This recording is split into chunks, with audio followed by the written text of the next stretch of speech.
L'homme qui marcha avec Dieu. Imagine un homme né dans la pauvreté, frappé par la maladie et le silence intérieur, dont la voix tremblait d'un bégaiement terrible. Imagine que Dieu, un murmure vibrant, lui promet. Open quote. Mon fils, je vais te guérir, et tu porteras ma puissance de guérison à ta génération. Close quote. Cet homme, Oral Roberts, a marché sur une ligne invisible entre l'humain et le divin. Pendant 12 ans, il prêcha sans toucher les malades, ignorant la puissance qui bouillonnait déjà en lui. Puis vint le moment où un simple geste, poser sa main sur le pied brisé d'un homme, libéra une énergie surnaturelle qu'il n'avait jamais connue. Ce fut le point de bascule. Une nuit, le sommeil s'évapora et la prière devint une transe. Il marcha, pleura, supplia et vit Dieu ouvrir les yeux sur la souffrance de l'humanité. Des millions de cris, des maladies incurables, des douleurs silencieuses, tout cela lui fut révélé. Et Dieu lui parla avec une autorité générale. Open quote. Maintenant, mon fils, à partir de cette heure, tu guériras les malades et tu chasseras les démons par ma puissance. Close quote. Ce livre n'est pas une simple biographie.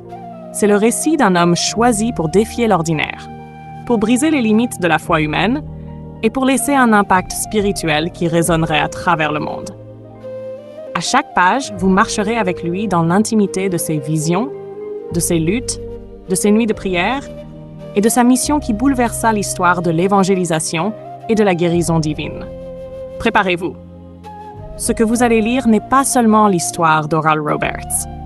C'est un appel à voir, entendre et croire que le surnaturel peut toucher chaque vie, à condition que le cœur ose l'inimaginable.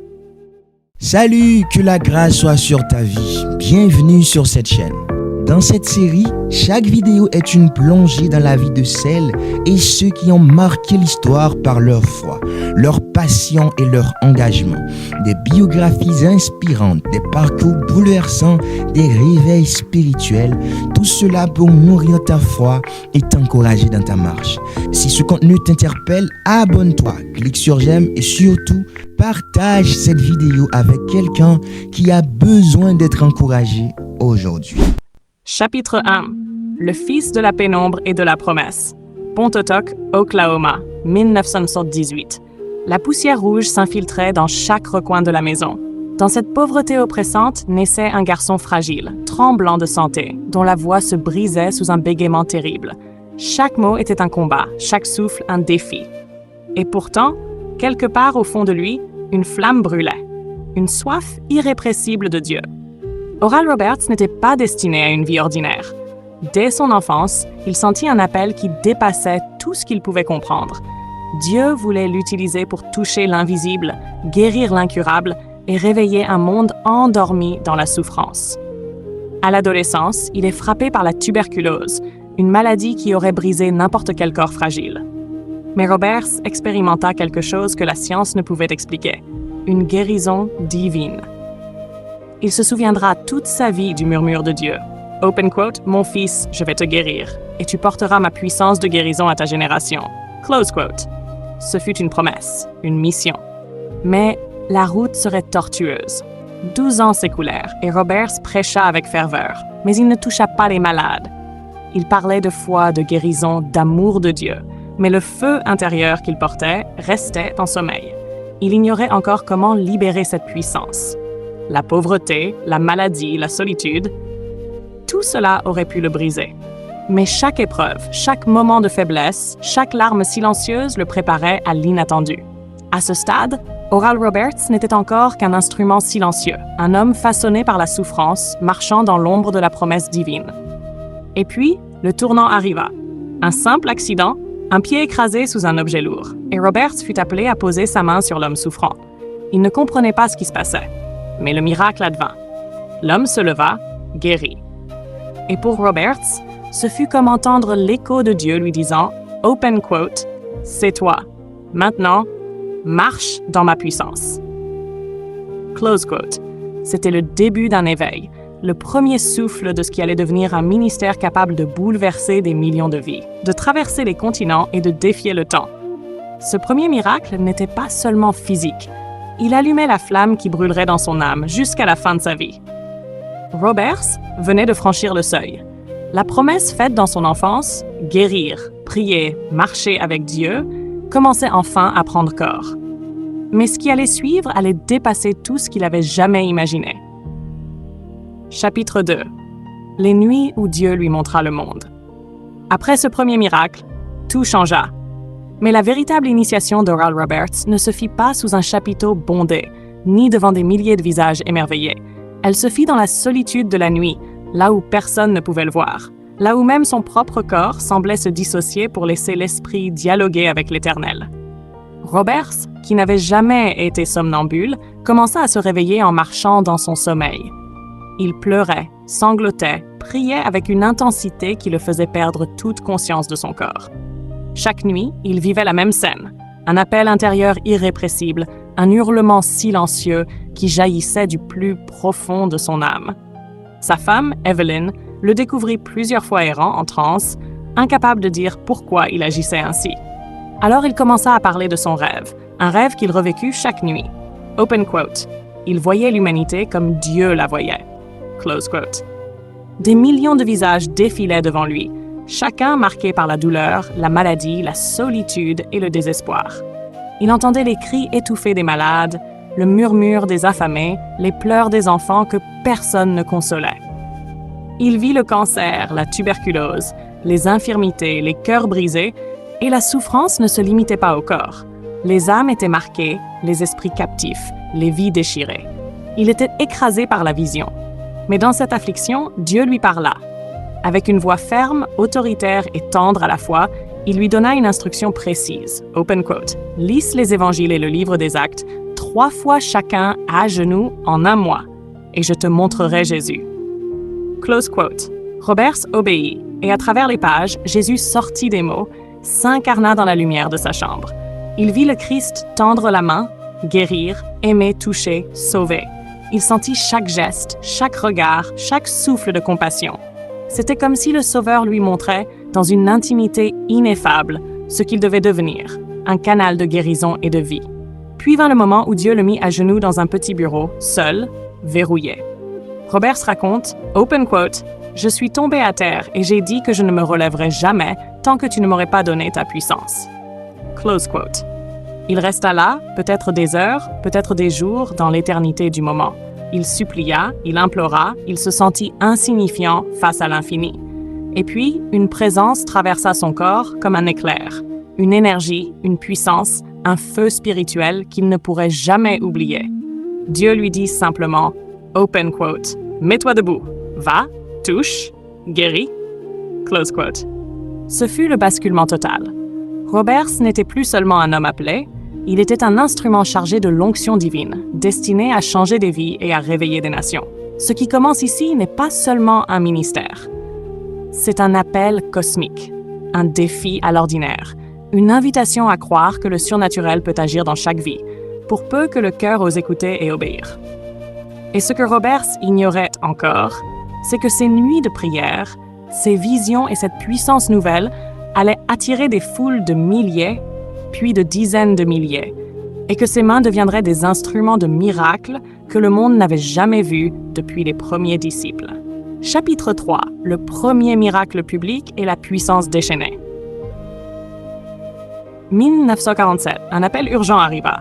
Un homme venait de subir un terrible accident. Son pied droit était écrasé sous un objet lourd.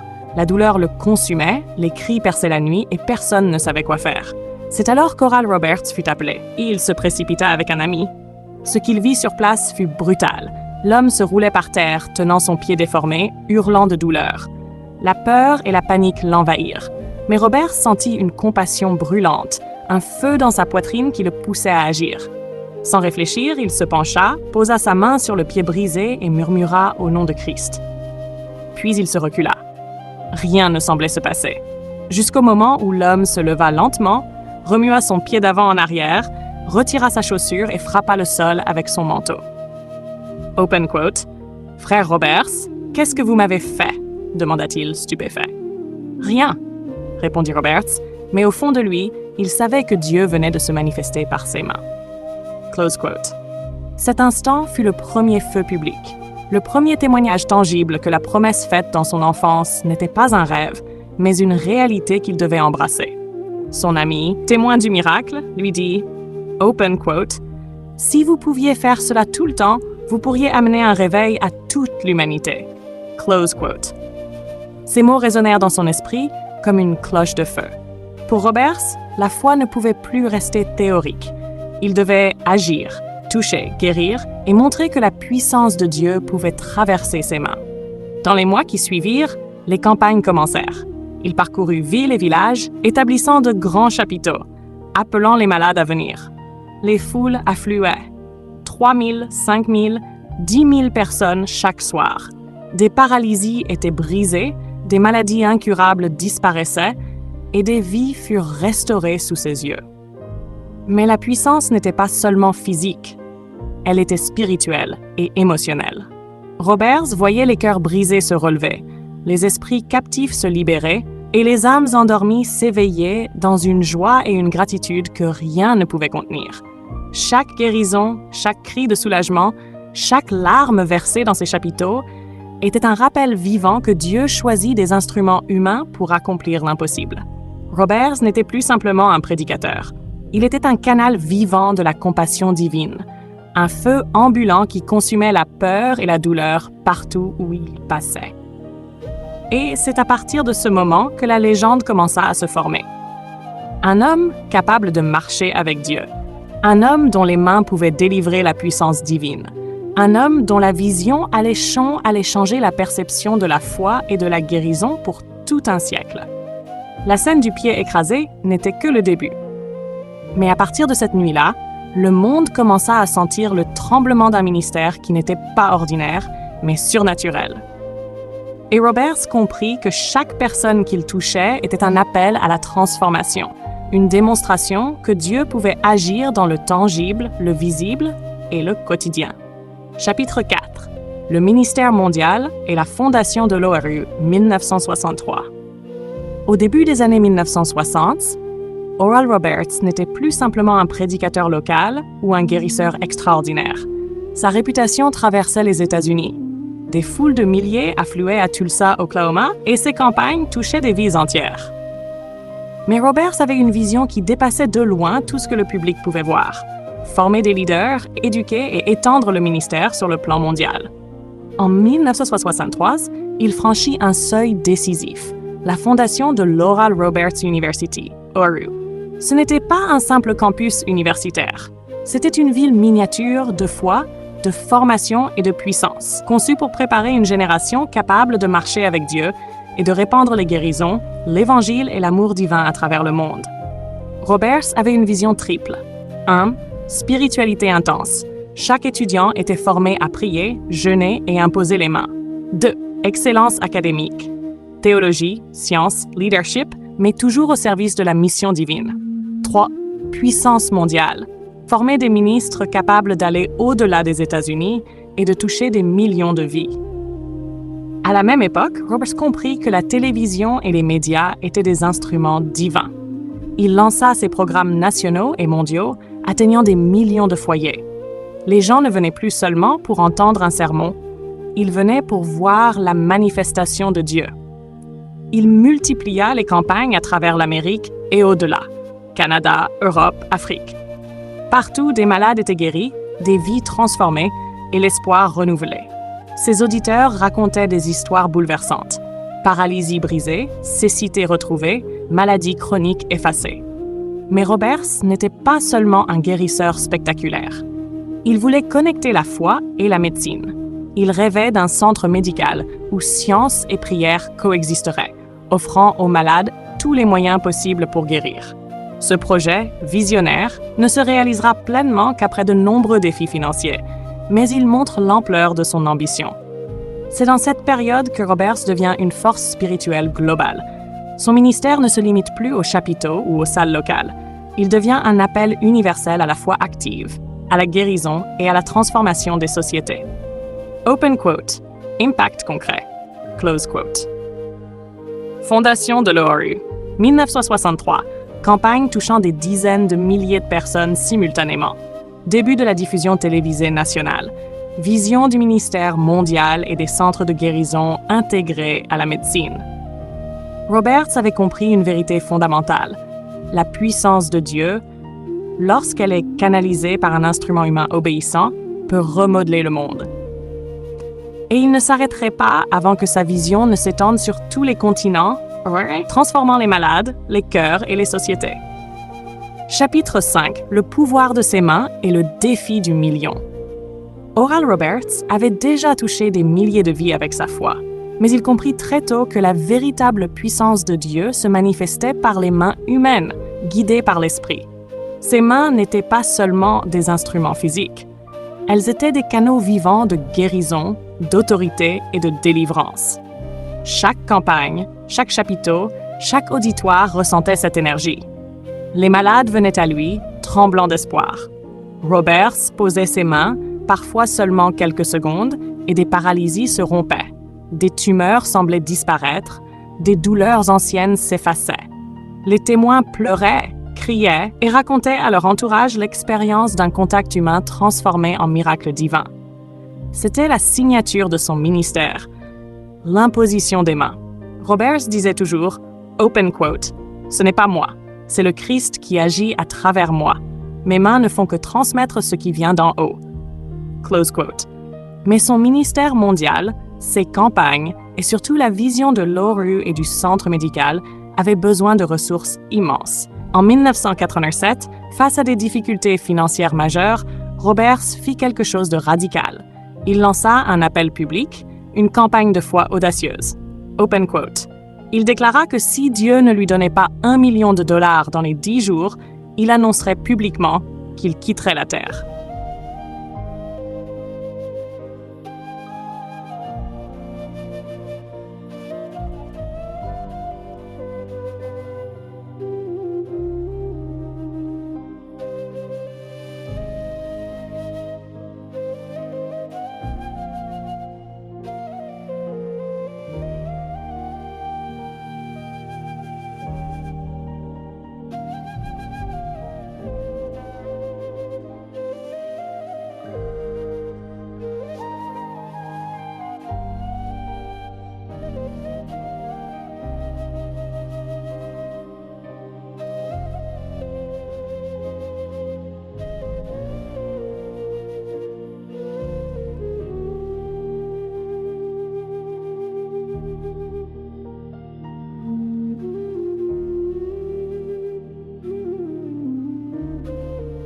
Roberts devint ainsi une figure controversée mais respectée. Un homme capable de défier les conventions, un canal de guérison extraordinaire, un visionnaire qui liait foi, action et audace spirituelle. Ce chapitre de sa vie montre que pour Oral Roberts, toucher un pied brisé, une main paralysée ou un cœur brisé n'était pas un geste banal. Chaque contact physique était un acte de foi, une démonstration que le surnaturel peut se manifester au travers de l'obéissance totale d'un homme à Dieu. C'était la puissance de ses mains, mais aussi de son cœur, de son esprit et de sa foi qui ne connaissait aucune limite. Chapitre 6. Le feu du monde, la vision d'1 million d'âmes. Année 1970-1980. Le nom d'Oral Roberts résonnait sur tous les continents. Tulsa n'était plus le centre de simples réunions locales. C'était le cœur battant d'un ministère mondial, où des milliers puis des dizaines de milliers affluaient chaque soir pour toucher, voir et recevoir ce que Roberts appelait la manifestation de la puissance divine. Il ne se contentait pas de prêcher. Il imposait ses mains. Il marchait parmi les malades. Il ressentait leur douleur comme si elle était la sienne. Il voyait le cancer, la paralysie, les blessures de l'âme et les chaînes invisibles de l'esprit. Et à chaque geste, la guérison s'accomplissait. Roberts n'était pas seulement un guérisseur spectaculaire, il était un stratège spirituel et mondial. Il voyait l'humanité comme un terrain de mission, et sa vision allait bien au-delà d'une simple salle de chapiteaux. 1. La vision d'1 million d'âmes. Il déclarait publiquement que Dieu l'appelait à toucher 1 million de vies chaque année. Ce n'était pas une hyperbole, c'était un objectif spirituel précis, mesurable, et Roberts savait qu'il ne pouvait le faire seul. Il formait des équipes, recrutait des partenaires de foi et créait des réseaux de prière et d'action pour réaliser cette mission. 2. Les campagnes monumentales. Ces réunions atteignaient des chiffres inouïs. 10 000, 13 500, parfois jusqu'à 20 000 participants par soir. Les chapiteaux et auditoriums vibraient d'énergie spirituelle. Cris de délivrance, larmes de guérison, témoignages instantanés. Roberts voyait chaque personne comme un univers à toucher, et ses mains étaient le canal de cette transformation. 3. Médias et diffusion mondiale. La télévision et la radio devinrent ses alliés. Ces émissions ne parlaient pas seulement à des auditeurs. Elles leur donnaient une expérience spirituelle tangible. Partout, on entendait les récits de paralysie brisée, de maladies effacées, de cœurs apaisés et d'âmes transformées. Foi et médecine. Roberts poursuivait son projet visionnaire. Des centres médicaux combinant science et prière où les patients recevraient soins physiques et guérison spirituelle. Sa croyance était claire. La foi pouvait agir en partenariat avec la médecine, pas en opposition. Chaque geste d'Oral Roberts, chaque prière, chaque imposition des mains était un acte de foi radical, mais aussi un acte planifié et stratégique. Il comprit que le surnaturel devait être canalisé avec discipline pour toucher le maximum de vies. Open quote, impact concret, close quote. Des centaines de milliers de guérisons rapportées et de transformations spirituelles. L'ORU formant des leaders prêts à poursuivre sa vision. La création d'un réseau mondial de partenaires et d'auditeurs fidèles. Le témoignage d'un ministère capable de lier foi, guérison et action concrète à une échelle jamais vue. Oral Roberts marchait littéralement au centre du feu, son cœur consumé par l'amour de Jésus, ses mains portant la puissance divine, son esprit concentré sur la mission de Dieu pour l'humanité. Il n'était plus seulement un homme, ni un prédicateur. Il était une force spirituelle planétaire, un canal vivant de miracles, et chaque personne qu'il touchait devenait un témoin de la puissance divine. Mais tout sommet à son point culminant. Et pour Oral Roberts, ce moment viendrait avec le dernier chapitre, où son héritage, ses défis finaux et son appel éternel se dévoilent dans toute leur intensité. Chapitre 7, l'héritage éternel et la flamme qui traverse les générations. Le temps passa, mais la vision d'Oral Roberts ne s'éteignit jamais.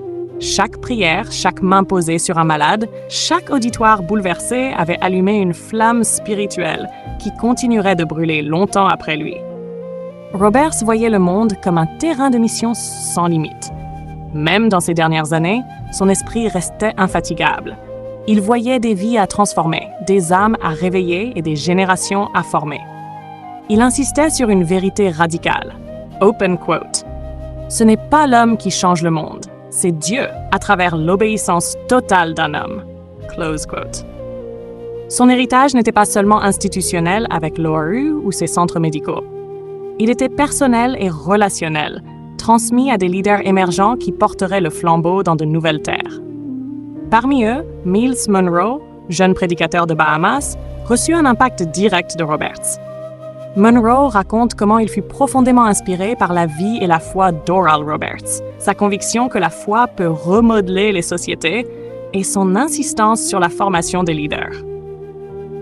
Les enseignements d'Oral sur l'initiative, l'audace et l'utilisation de sa vocation pour le bien collectif devinrent le fondement de la philosophie de leadership de Munroe. L'approche pratique d'Oral Roberts, combinée foi, éducation et action, transforma la manière dont Munroe voyait le ministère. Il n'était plus seulement spirituel, mais stratégique, global et visionnaire. Roberts laissait derrière lui un modèle unique de ministère intégral. 1. Guérison et imposition des mains. Un canal tangible du surnaturel. 2. Éducation et formation. L'ORU comme usine de leaders pour un réveil mondial. 3. Vision mondiale. L'appel à toucher 1 million d'âmes et au-delà. 4. Foi radicale. Ne jamais reculer devant un défi, même celui du $1 million. 5. Impact générationnel. Inspirer des leaders comme Myles Munroe à poursuivre et amplifier la vision. Les dernières années de Roberts furent consacrées à la consolidation de ce réseau mondial, à encourager les jeunes leaders, à multiplier les campagnes télévisées et à continuer de toucher des milliers de vies. Même malade, il imposait ses mains, priant, guérissant et rappelant à tous que la foi véritable est indomptable. Quand Oral Roberts passa à l'âge de 91 ans, il laissa derrière lui des millions de vies touchées par la guérison et la foi. Une université florissante, formant des générations de leaders spirituels. Une vision de ministère global qui continue de vibrer dans le monde entier. l'inspiration directe pour des figures comme Miles Monroe, qui transformèrent à leur tour des nations. Roberts avait montré une vérité universelle.